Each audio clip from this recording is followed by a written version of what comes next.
Welcome back to my channel. চলে এসেছি আর একটা নতুন ভিডিও নিয়ে।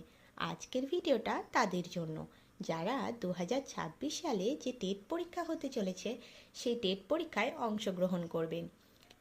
আর এই টেট পরীক্ষায় পাশ করতে গেলে নাকি কোচিংয়ের দরকার, এরকম একটা ধারণা আমারও ছিল, কিন্তু আমার কোনো কোচিং ছিল না।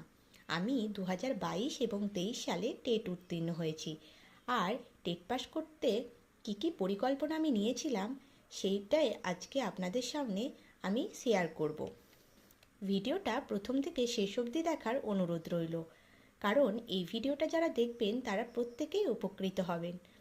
আমি প্রথমেই দেখাই চাইল্ড সাইকোলজি, যেটা টেট পাস করার একটা মূল চাবিকাঠি। এই চাইল্ড সাইকোলজি আমি পড়তাম ডক্টর দেবাশিস পালের এই শিশু মনস্তত্ত্ব শিক্ষা বিজ্ঞান বইটা থেকে। এই বইটা খুবই ভালো, আর এই বইটার যে ছবিটা আমি থাম্বনেলে দিয়ে দেব, আপনারা এই বইটা অনলাইনে অর্ডার করতে পারেন বা যে কোনো দোকানে আপনারা পেয়ে যাবেন। আর এটা হচ্ছে আমাদের ডিএলএডের শিশু শিক্ষার প্রথম পর্বের বই, ডক্টর দেবাশিস পালের। এই দুটো বই আমি ফলো করতাম।